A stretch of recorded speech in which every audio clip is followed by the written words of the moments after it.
Assalamualaikum warahmatullahi wabarakatuh. Sampurasun. Perkenalkan, nama saya Yoyo Suharyo. Saya dari Kabupaten Majalengka, usia 24 tahun. Pengalaman dalam pertanian, saya pernah membuat hidroponik dengan 90 lubang di tempat saya kerja sebelumnya. Saya menanam bayam, selada, dan kangkung. Hasilnya dibagikan langsung ke karyawan di kantor.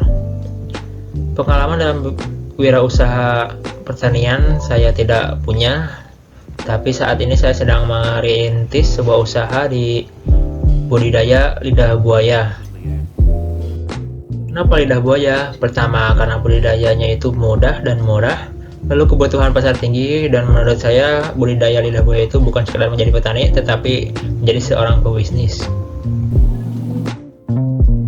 Saya melakukan budidaya tanaman lidah buaya ini di pinggir rumah dengan luas 59 meter persegi. Terlihat di gambar masih berantakan karena memang belum dimulai pembersihannya, akan dimulai insya Allah minggu depan. Teknologi yang saya gunakan dalam budidaya tanaman lidah buaya ini yaitu menggunakan sistem aquaponik, di mana air di kolam itu disirkulasikan untuk penyiraman tanaman lidah buaya. Nah, ini saya desain di SketchUp. Direncanakan bahwa ada 289 tanaman lidah buaya di sini, dan dengan 400 lubang tanam di paralon untuk sayur-sayuran. Kolamnya ada 2 dengan luas 5 x 3 x 1. Dengan asumsi lahan 2000 meter persegi, saya mendesain juga untuk lahan budidaya tanaman lidah buaya nanti. Rinciannya itu untuk tahun pertama adalah penanaman di tanah, lalu penjualan pelepah di akhir tahunnya. Kemudian di tahun kedua yaitu fokus ke produksi berbagai aneka olahan dari lidah buaya seperti minuman, makanan, dan kosmetik. Lalu di tahun ketiga kita fokus ke menambah jumlah tanaman dengan sistem pertanian bertingkat. Dengan sistem ini didesain akan ada 4.500 tanaman lidah buaya yang siap untuk ditanam. Nah, ini adalah contoh beberapa produk olahan lidah buaya yang dibuat oleh Alan Effendi. Beliau adalah owner dari Rasana Ferreira di Bantul. Produknya diantaranya ada minuman cup dari lidah buaya, lalu ada dodol lidah buaya, dan ada krep lidah buaya, serta produk-produk lainnya. Saya akan membuat produk serupa tetapi dengan branding yang berbeda. Produk ini nanti akan dijual dengan harga berkisar 5-20 ribu.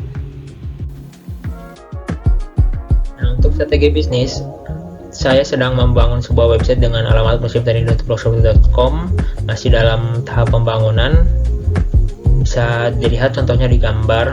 Lalu untuk tahun selanjutnya akan berubah menjadi domain olya.co, dan akan ada sosial media branding serta penjualan online di e-commerce untuk produk-produknya. Selain penjualan online, saya juga akan melakukan penjualan secara langsung di tempat-tempat keramaian seperti di Sunday Morning, dan menitipkan produk-produk kami di toko-toko serta pasar. Pantas menjadi seorang petani milenial, yaitu alasan pertama, saya lulusan teknik lingkungan. Kedepannya tidak akan sekedar melakukan kegiatan pertanian, tetapi saya akan membuat pengolahan sampah organik di desa terdekat. Ya, ini untuk mengurangi permasalahan sampah tentunya, dan mengurangi biaya pembelian pupuk untuk pemeliharaan tanaman. Lalu yang kedua yaitu mengubah image pandangan masyarakat terhadap petani. Petani itu bukan hanya bercocok tanam dan menjual hasil pertanian ke tengkulak atau bandar, tapi petani itu seorang pebisnis, di mana kita bisa mengolah hasil tani kita menjadi produk yang dengan nilai lebih dan memasarkannya sendiri. Alasan ketiga, saya adalah seorang yang pembelajar yang cepat, dapat mengikuti perkembangan teknologi dan ilmu pengetahuan.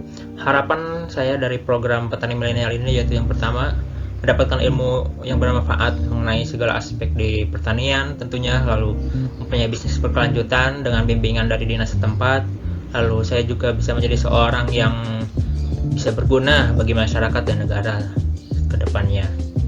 Terima kasih banyak. Assalamualaikum warahmatullahi wabarakatuh.